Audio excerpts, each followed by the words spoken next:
Hello, my name is JD Younger, and I get the privilege of serving as the Chief of Police for the City of Edmond. In today's Defining Moments podcast, you'll learn how I took my journey from an officer in Norman to the Chief of Police in Edmond and all the steps in between.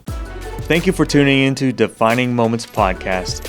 This episode is brought to you by CMM Financial Services. At CMM, we know how hard it is to find someone who knows and cares enough to create the tax and wealth plan that you deserve. After walking alongside hundreds of clients for the past 20 years with accounting, bookkeeping, tax strategy, and financial planning, we have created a proven system to help you reach your financial goals. CMM has your complete financial team to reach your financial goals. Book a call at cmmfinancialservices.com. Welcome back to the Undefeated Show, Defining Moments podcast. We're located in the Better Business Bureau in Kyle Golding's beautiful podcast studio, the best one on either side of the Mason-Dixon. Today's awesome guest is the undefeated chief of police for the City of Edmond, Chief Younger. Welcome to the show, sir. Thank you, sir. Absolutely. Before we start, our love language is gift giving. Nice, very nice. I appreciate that. Yes, sir. I was informed that I needed to also bring a gift, so I do have a department challenge coin for you. That is awesome. I'll get it to you when we're done doing the podcast. So who informed you of that? I have a friend named Todd Gibson. Okay. I think you've met him. I have met him. And so I knew that would be well received, so I'm following suit. That's awesome. So we had Chief Gibson on a few weeks ago, and he says he has the best job in Oklahoma. What are your thoughts? That I'm glad he feels that way.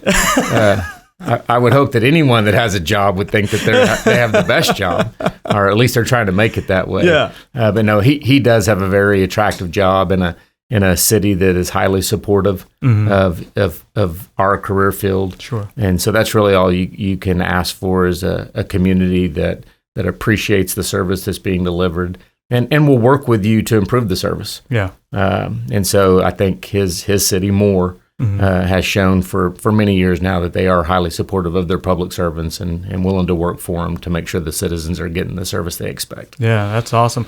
Well, the City of Edmond is actually really supportive as well. Wouldn't you agree? 100%. Yeah. Our community is, I tell people all the time, we're not special and that we're different than anybody else, but we are a little bit different in that our community is really engaged on multiple fronts. As you would hope a community would be. But one of the areas in particular, and it benefits me personally and professionally, is that they're public servants, so both police and fire, and emergency communications as well, receive a lot of support. And that's not just financial support. They're very engaged with all their public service departments. And so the police department definitely benefits from that relationship, that partnership that we have with the citizens that we serve. Yeah. How did you get into law enforcement? Let's talk about your life and how you got involved. Yeah, I think my journey is probably a little different than most. It's been my experience in the 30 years that I've been involved in law enforcement is a lot of people that find themselves in this career like they knew it's something they wanted to do from an early age. That's just not my story. And so, I never had law enforcement in my family, so it's nothing I aspired to because I had a role model in it. My family is largely vocational in what they do. My dad's an electrician. My mother is a cosmetologist or beautician. Their parents were welders and mechanics. Nobody in my family history, we didn't go to college. We were fortunate if we got out of high school and then we went into vocational work. And so I had the opportunity growing up. My parents, really took good care of me and my brother.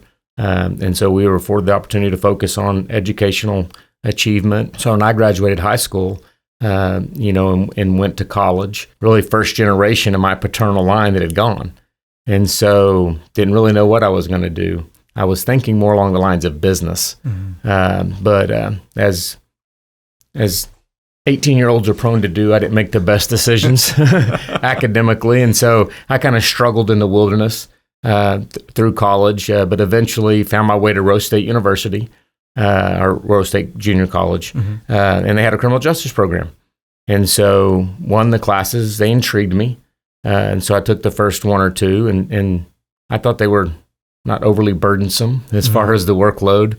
But I think that's where the fire was lit, is that I had an interest in that.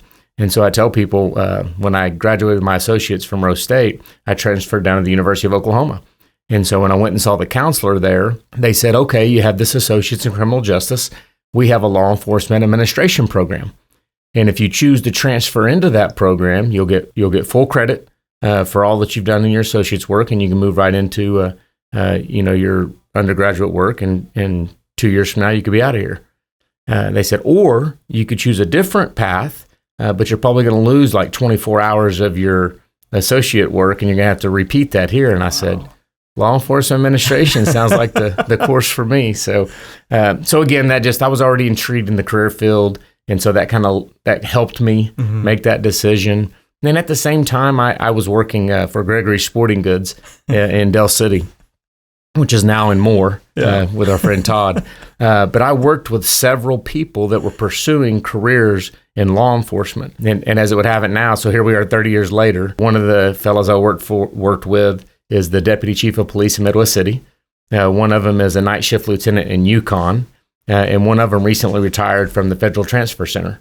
And so for the four of us that we worked together, we were pursuing these similar interests. And so I just think God was working on me kind of behind the scenes and lead me a path that I really didn't know that's where I wanted to go. But looking back 30 years now, I think I can't think of a better place for me to be drawn and then to serve. So I feel good energy. You have a good sense of like happiness with you.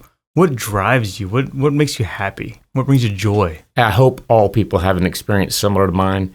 Just as you become more experienced and you grow older and you get the blessings that God gives you through life, and not that every day is the best, but on balance, way more good days than bad days. And I think 30 years in the profession that I've been in, you get, I don't know if opportunity is the right word, but you get exposed to all the negative things that humans can do to each other.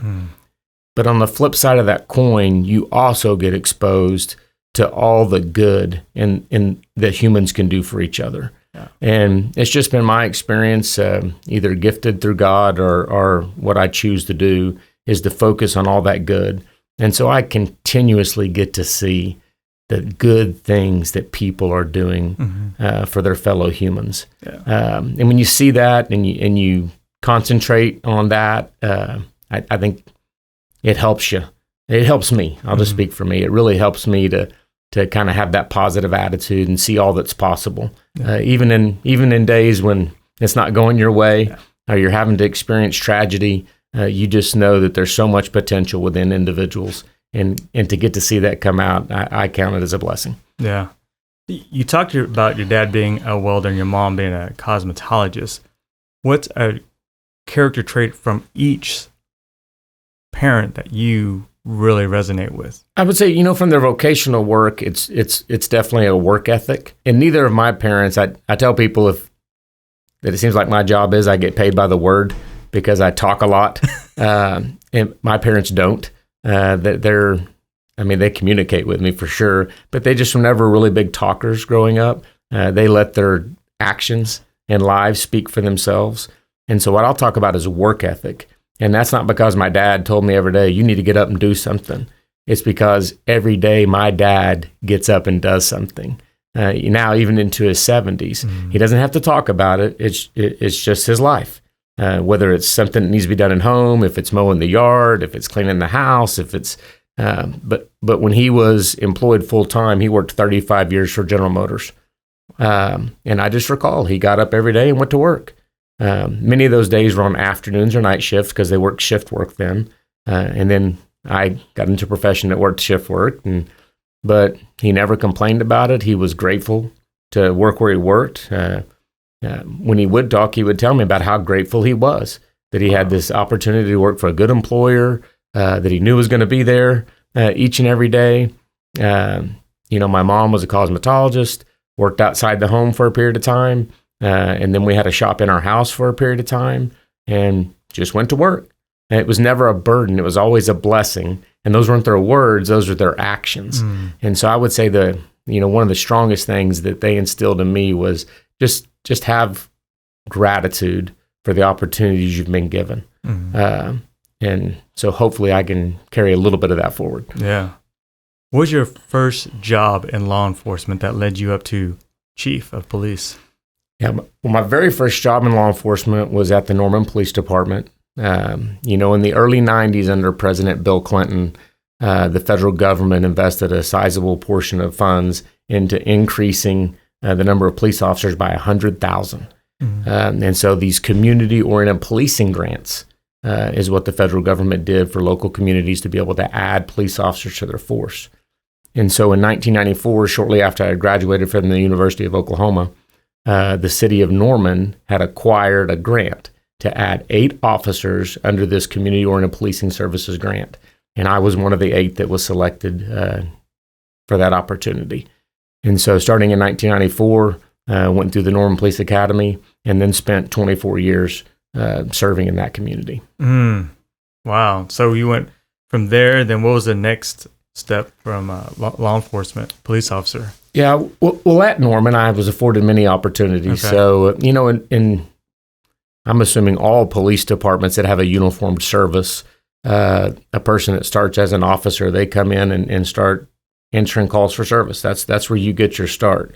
But then within that department, there's usually great diversity as far as opportunities to serve either in investigations or administrative assignments like training. And so I was afforded the opportunity to get many of those experiences within the Norman Police Department. And so that's where my first formal leadership opportunities began, with selection as a detective and then promotion to sergeant and then lieutenant, captain, and major, and so on. Yeah. And so all of my, formal leadership opportunities in the profession were really there until 2017 when I had the opportunity to go to work for the city of Edmond as their police chief. And so actually today, May 1st, is my 6-year anniversary. Wow. In Edmond. And it's really been a great experience for myself and for my family. That's great. Congratulations. Thank you. That's really good. I have a lot of friends that live in Edmond, my in-laws included, and they feel super confident and safe with the protection they have from law enforcement. Well, I appreciate that. One of the metrics we talk about is in success is that relationship with those that you serve. And so you can have all the data points you want. And I'm a numbers person, so I love data. But at the end of the day, it's really about, do the citizens feel safe in their community, and do they trust their public servants to deliver the service that they're asking them to deliver? Yeah. And so when you hear testimonies like that, it really is reassuring. Yeah.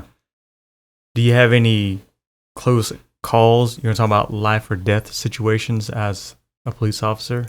I don't individually, but I will tell you after 29 and into my 30th year in the profession, you also forget a lot about, or maybe forget's not the right word, you probably compartmentalize, but you just put it aside, the experiences you've had.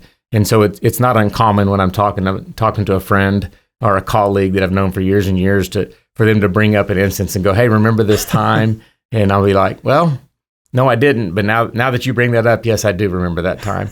And so, in my career, I've had the opportunity to serve on the SWAT team for several years, and I was in narcotics as a unit commander for several years. So, in that capacity, you serve a lot of search warrants, you do a lot of operational type of activities, and so, I've had front row seats to many critical incidents. But fortunately for me, I've never been placed in that situation or had to make a decision like that. So. Yeah.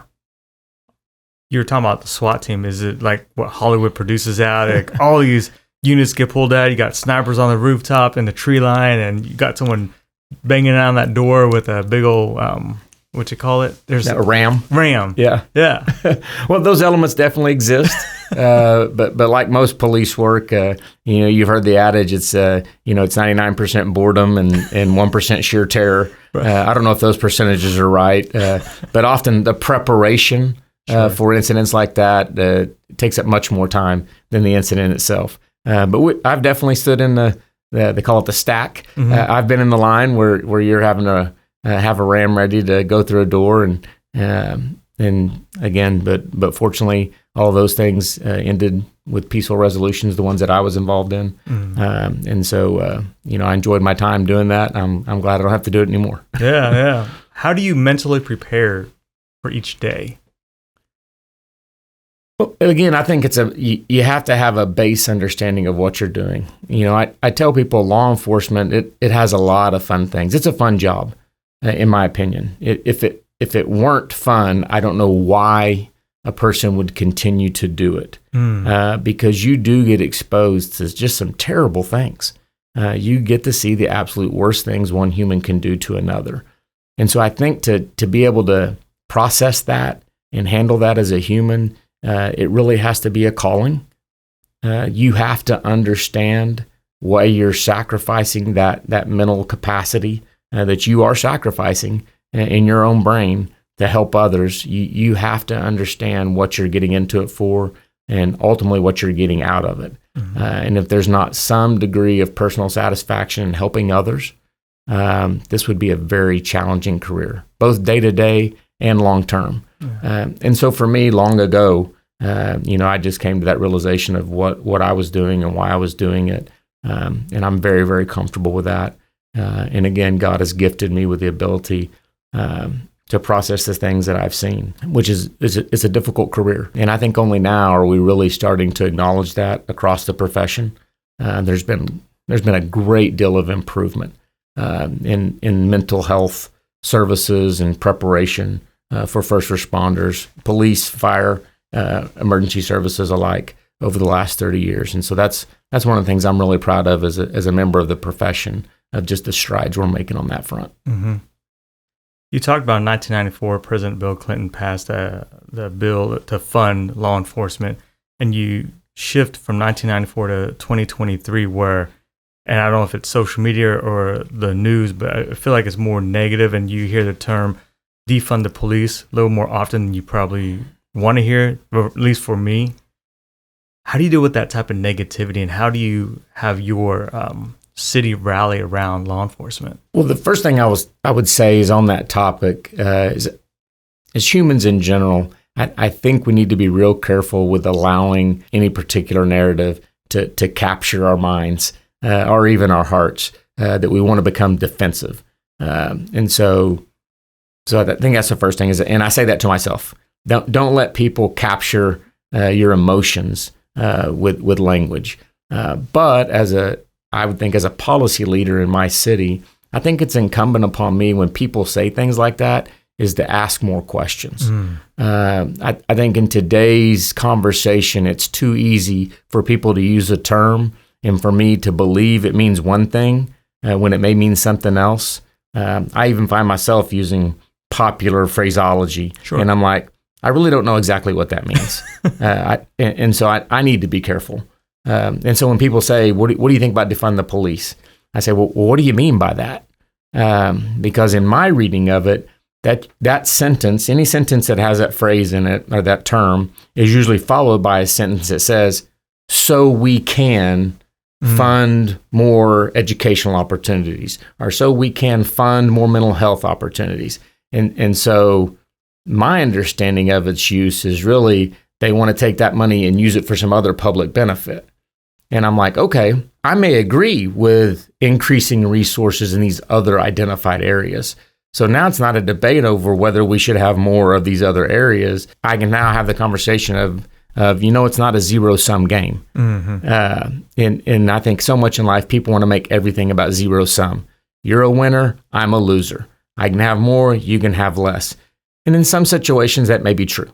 But in many situations, that's an overly simplistic way to look at an issue. And so again, I want more out of them. Give me some conversation. Give me the background on it. Because that summary, that short little term can get us going in different directions. And so the more we can discuss and kind of get to root cause, maybe we can come up with some areas that we can collaborate on and that we can focus on together. Yeah. You brought up mental illness and mental health, actually. So what does the city of Edmond do to help your department with mental health and mental stability for the law enforcement side? Yeah, I think right off the bat is in your training academy. And not every police department has their own training academy.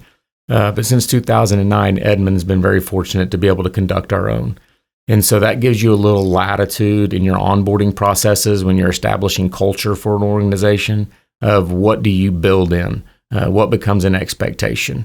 And I believe that during that initial training process, which is 5 months in an academy, 20 weeks, and then another 14 weeks in field training, I believe that's the perfect opportunity for us to highlight to those onboarding members, one, the importance of it, because a lot of people just don't think about their own mental health.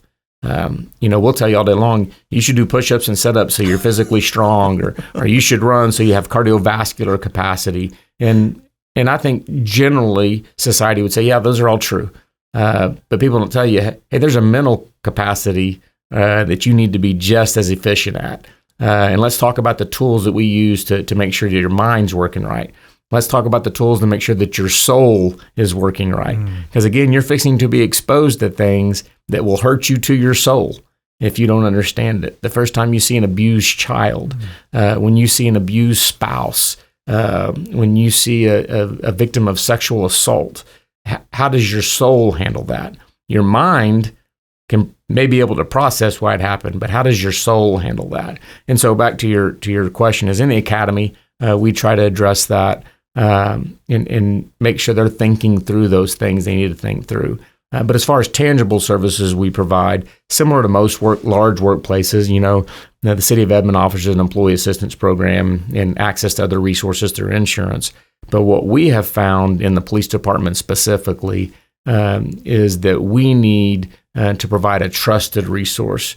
In the policing profession, unfortunately, as officers experience more of these incidents that we've talked about, they become less and less trusting. And that's across the board. So that's not just less and less trusting of people they're running into when they're in a uniform. They become less and less trusting of neighbors, of people they're seeing at the grocery store, of people they're going to church with, of parents of their kids' friends. And it's just across the board that their trust capacity is minimized. And so we have to make sure that the resources that we're offering are ones that they would realistically use. And so specifically in Edmond, a year and a half ago, we contracted with a licensed professional counselor who has 20 years of experience in assisting the children of cops who have died in the line of duty. And so all of her coursework and then really her professional work is focused on that kind of segment. And so she has instant credibility with the people inside of our building. And so she spent several months just building relationships and being accessible. Fortunately, we've had a chaplaincy program in our department for over a decade. And so we already kind of had a baseline of, I would say, external professional service providers being in the building and offering services. So when we added that additional layer of a licensed professional counselor, I think people just saw that as an extension of services that are being provided. But she was able to build relationships. So on July 19th of 2022, when Edmond suffered its first line of duty death, when Sergeant C.J. Nelson was tragically ran over and killed while riding his motorcycle on duty, having that service in place has been so beneficial for us. And so for the last year, she's basically worked full time for our department. And I can't imagine gaps that there would have been in providing service to our members if we as a department had not taken that step prior to that incident. Yeah. I actually read about that one and I heard about it on the news too. That was pretty tragic. It's terribly tragic. Yeah. How do you personally handle negativity, and also how do you personally handle tragedy such as that? Yeah. Well, negativity's tough. I don't know anyone that wakes up at the start of the day and says, I'm going to go out and make some people mad today, or I'm going to go out and I don't care what anybody thinks about me. I'm just going to do what's in my best interest. Well, I mean, there probably are people that just wake up and go do what's in their best interest, but I don't think they're longing to be criticized. But that's just reality. Ever since two humans got together, one of them told the other, I don't like what you're doing. And so we just have to kind of work through that. One of the many quotes that I like is from a retired Marine Corps general. His name is George Flynn. And he says that the price of leadership is self-interest. You could go pretty deep on that if you wanted to, but But really, to me, that just means, hey, right off the bat, you have to understand if you're going to accept a formal position of leadership within any organization, and police work's no different than being a general contractor or running a mowing service. But if you're going to be the formal leader, you have to understand there's people that are going to criticize your decisions. You need to be prepared to deal with that. I hope, I'm not saying I'm always successful, but I hope that I listen to that to a degree, because if you don't accept that there's valid criticism out there, that's probably going to be your first step to failure. But do with it what you can and then move on. Mm-hmm. Yeah. How do you create a culture? I talk a lot about culture in our organization. And again, like we were talking about defunding the police, and you say that, and then we don't expound on what you mean by that. And then I start acting on it because I think it means one thing. And again, we just start separating further and further apart. And so when people talk about culture, I've always liked the adage that culture means how we do things around here. And so I want to tell people that's what we're talking about. When I say culture, it's how we do things around here. And then once we have that common situational understanding of what we're talking about, then we can get into that. And so we like to focus on, I think, the things that other businesses like to focus on, and that's mission, vision, and values. And I tell people, hey, we work with 170 plus people in my department, 850 people in my city, and we serve 100,000 people. And so I hope we have friends in there that we can go share a cola with, or have a heart-to-heart talk about something. But at the end of the day, our business wasn't created so we can have friends. It was created so we can pursue a mission, right? And to do that in a way that we can all support each other, we have to have espoused values, and then I hope we have a vision. What does it look like if we're successful? And so in Edmond, there's a little bit longer version, but our short version of the mission is just trustworthy service. We're a public service entity, and we're part of a larger public service entity, that being the city. And so I want people to understand we are servants. So I hope that's our culture, that we understand we come to serve.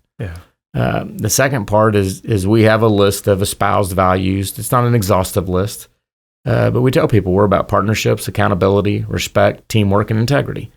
Again, that's not an exhaustive list, but if we will focus on those 5 and kind of use those to gauge our behavior, I think we'll be in a pretty good place. And then our last one, our vision, is pretty simple. It's not a vision about the police department. It's a vision about the city. And we hope it's the safest environment to work, live, and visit. Simple as that. And we know we're just a part of that. And so, again, mission, vision, and values, I think, is how we focus on building our culture. Telling people there's no perfect people that work in our building. We're going to make mistakes. And while we don't condone them, we understand it as fallible humans that are going to happen.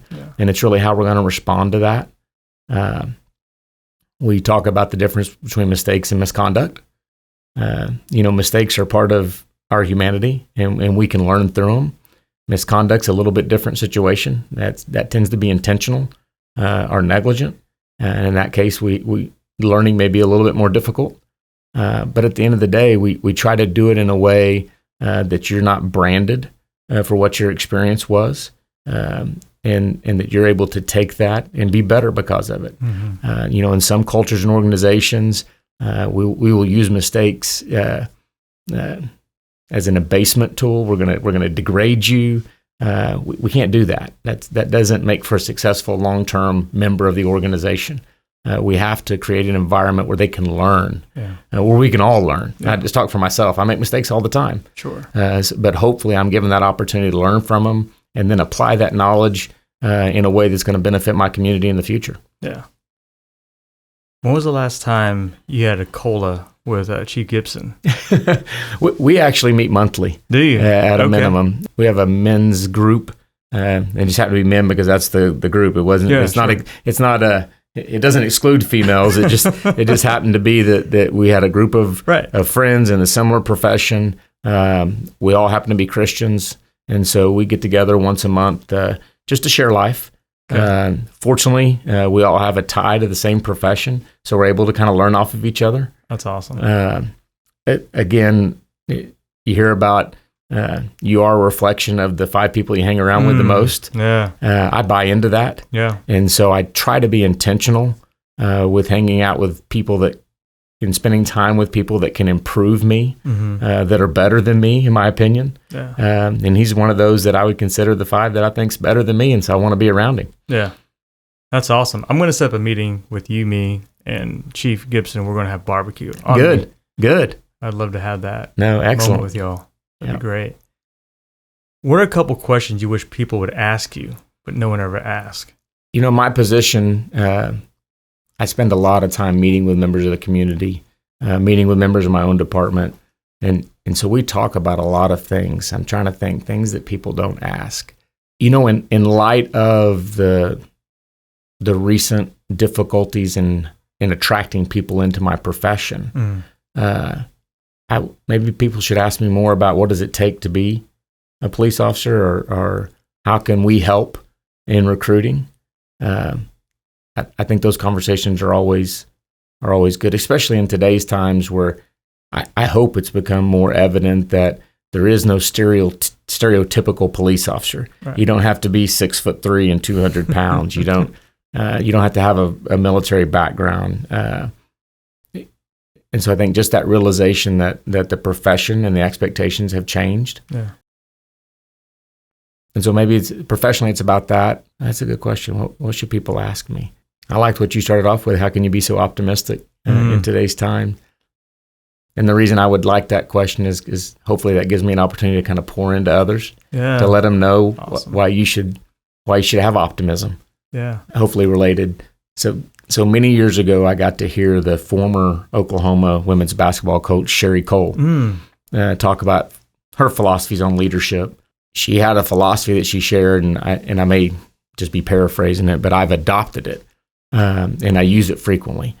So whenever we onboard people to the organization, I talk to them about commitment. And I go, hey, there's 3 levels of commitment I need out of you. I'll need you to commit to personal excellence. And so that's not being as good as me or anyone else. That's just being as good as you can be. I'll need you to commit to your teammates. And by saying that, I'm not talking about blind loyalty. I'm talking about because they're committed to the mission, vision, and values. If you will be committed to the mission, vision, and values, then you're committed to each other. And then last, I need you to commit to a cause outside yourself. And in Edmond, it's about our community. And so I need you to commit to doing that. And I think those are 3 pretty fundamental things if you look through leadership that people ask others to do in an organization. But where Sherry Cole, to me, added a layer to my understanding is she said, hey, there's a 4th element in that, and it's that leaders keep hope alive. And so your job as a leader is to continually refresh people around those 3 commitments they've made and give them reason to believe that what they're pursuing in that mission, vision, and values is actually obtainable. Good. And so, again, back to me. So if you ask me about why I'm optimistic or why should I be optimistic, to me, that's the opening that I need to give you hope, hopefully. And whether you're the clerk ringing up my candy bar and soda that I'm buying from you or you're a coworker of mine, that's my little window of opportunity to let you know you're doing well. Yeah. And what you're doing matters. Yeah. That's awesome. Have you ever met Coach Sherry Cole? Yes. You have? Yeah. Wow. How was it? Just because you enjoy her and you use some of her speech. Yeah, she's exactly what you think she would be. She's highly energetic, highly engaging. At least my experience with her was. I didn't find any pretense, which sometimes when people are in important positions. And let me be clear, I didn't say when they're important people. Right. When they're in important positions. I think sometimes there can be an air of pretense, and I did not sense that from her at all. She's a highly accomplished individual. Yeah. From the time she was a player in high school through her coaching career, highly accomplished. But I found her to be willing to share her experiences. Again, we talked about making mistakes. My sense was that she liked to share hey, I wasn't always successful in these areas, and here's what I did when I was successful. So, again, I don't know her personally, but in the opportunities I got to spend time with her, I really appreciated her openness and willing to share her experiences. Yeah. Wow. She's pretty tall, isn't she? She's not as tall as you'd think. When you think basketball, you think, oh, that's a 6 foot tall person. Yeah. She's not. Of course, she played point guard, so yeah, she didn't have to be. Okay. We talked about food. What's your favorite type of food? Well, my wife will tell you I'm the most bland eater that you've ever met in your life. So very meat and potatoes. But my go-to is always a club sandwich. As boring as that would be. So yeah, I'm not the extravagant eater. Favorite music? Yeah, it's not bland. Favorite music? I'm probably a stereotypical Oklahoman or Westerner in that sense. My man. But I will say, as a child of the 70s and 80s, my presets on my radio, on my Sirius XM, are 56 The Highway, which is a country station, but then 70s, 80s, and 90s. And you might find some XL 42 to 44 in there with rap, some 80s, 90s rap. So I'm a connoisseur of music. Yeah. I like the late 80s, 90s rap, and I'm a big 70s on 7, 80s on 8, 90s on 9 type of guy on XM. So I feel you. What does it take to be a police officer in Edmond? One, I mean, I've probably said this several times, but you truly have to want to serve. And what I mean by that is we proclaim that we're a community or in a policing agency. And when you get into definitional stuff, really what that just means is we believe in partnerships and problem solving. It's just that simple. And so the first part of partnership is relationship. And so if you don't want to have relationships with people, then we're probably not going to be an agency that you're going to feel the most satisfied at. And that's okay. Different communities have different expectations. But our community expects genuine relationship with their public servants. And so if that's something you would enjoy, knowing others, having others know you as an individual, and then being able to use those relationships to form partnerships around common areas of interest to improve the community, we might be the place for you. Now, there's some communities, that's not the way they police. Yeah. And we can debate long and hard about whether that's good or that's bad, but it just is. Yeah. So we try to share that with people. I get the opportunity because of our size. We're not incredibly large. We're not 2,000 people. I get to personally interview every single person we hire, whether sworn or civilian. And we're about 25% civilian, 75% sworn, our officers. And so I get the opportunity to interview every single one of those people. And I will frequently touch on, hey, these are some expectations. And I'll try to ask them, what are your expectations? Because I'll share with them what I really don't want is 6 months into the relationship, they're thinking, what have I done? I've signed on to something that doesn't line up with my personal value system, or I'm not willing to meet those expectations. And I don't want the organization or the community thinking, what have you done hiring this person? Yeah. They don't want to interact with the people. They don't want to form relationships or partnerships. And so what I tell them is, hey, let's go into this with eyes wide open. Yeah. Because I want work to be a place where you can be satisfied. I want you to be able to leave the doors and go, man, I've made a contribution today. I've helped move the ball forward. And if you can't feel that here, then there's no shame in that. Yeah. The shame is tricking ourselves into thinking that we are contributing when we're really not. Yeah, well, that's good. What advice would you give your younger self? I talked to you about before that I didn't really have an idea that this was a career field for me. And I got into it when I was 24, and I tell people frequently, I probably wasn't mature enough at 24 to do it. I dang sure wasn't mature enough at 23, 22, 21. So God afforded me an environment where I could learn during my early adulthood, thankfully without YouTube and Twitter and all that. And so I will just tell people, life is a journey, and it's about learning. Don't be afraid to try those things. Don't be afraid to have your mind open to opportunities that suit what your passions are. Yeah. I talk to my kids now about their futures. I have 3 children. I have 22, 19, and 16. And I guess I tell them what I would tell myself at 18. Don't worry about dollars. worry about where you think you can make a contribution to society that'll help you get up in the morning. When you get up in the morning, how do you want to contribute to the team? And chase something in that area, and everything else will work their way out. Now, again, I also tell them they're fortunate, way more fortunate than most people in the world. Sure. That they are in a situation where they have a supporting family, that they have the luxury to chase passion. Not everybody has that, and I get it.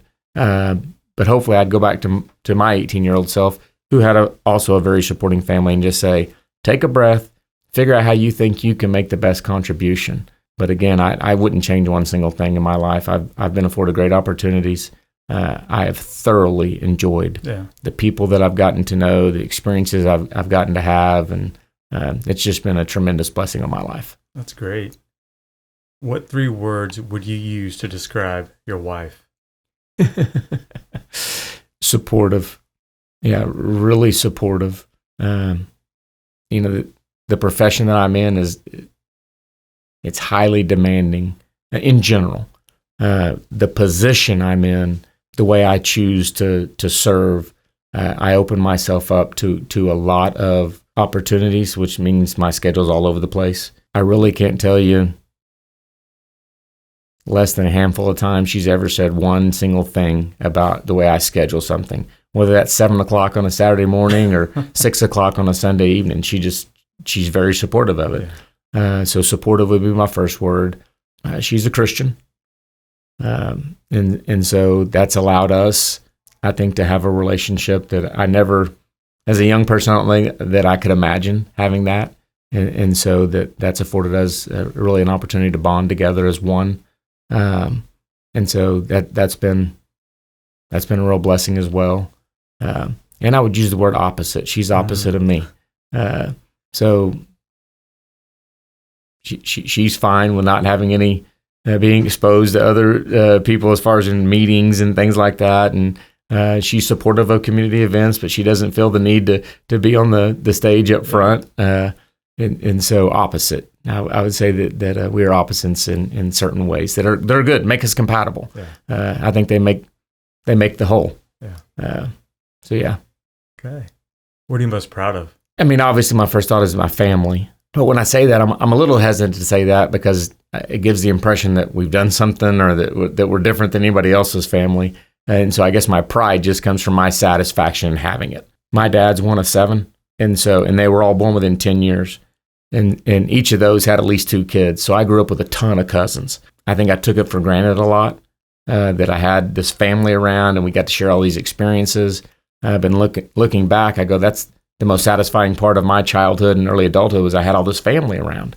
And so now I have my own family, with wife and 3 children that are pursuing their own passions and finding their own way in the world to the stages that they are. And that's just really enjoyable to me.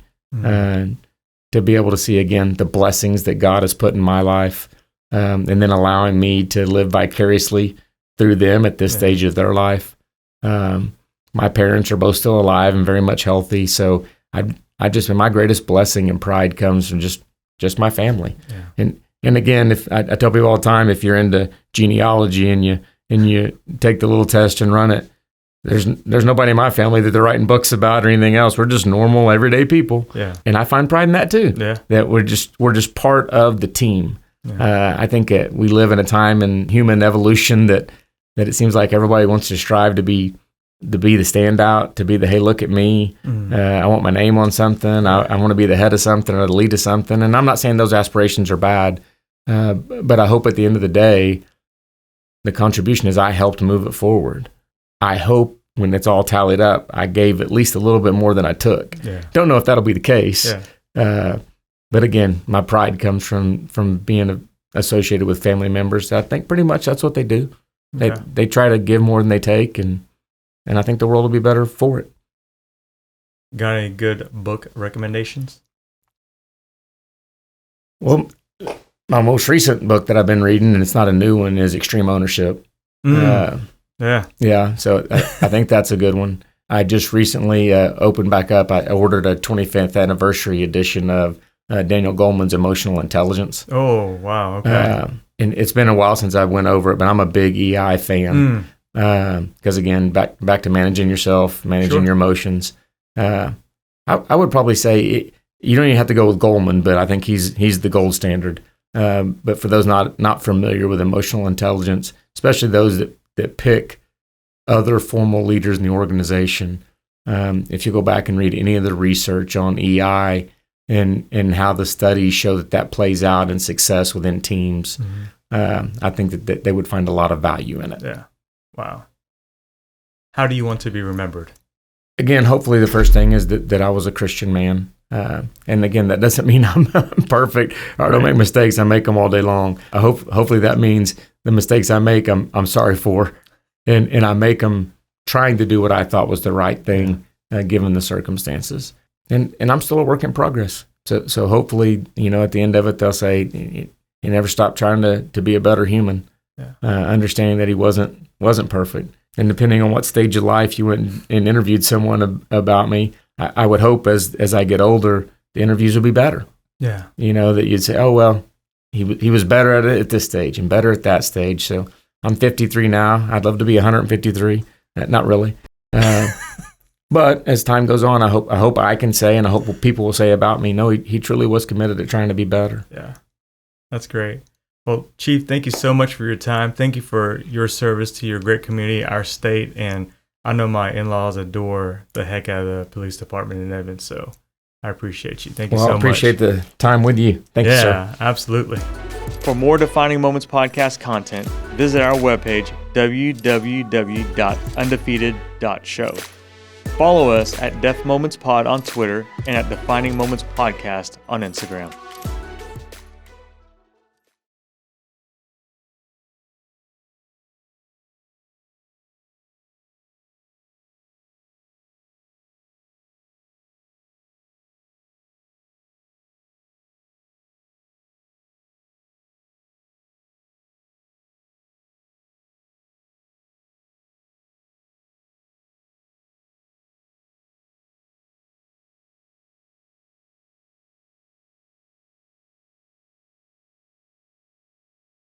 Chief is slightly nervous. I'm nervous. You're never nervous, Kyle. I'm over here. Okay, here we go.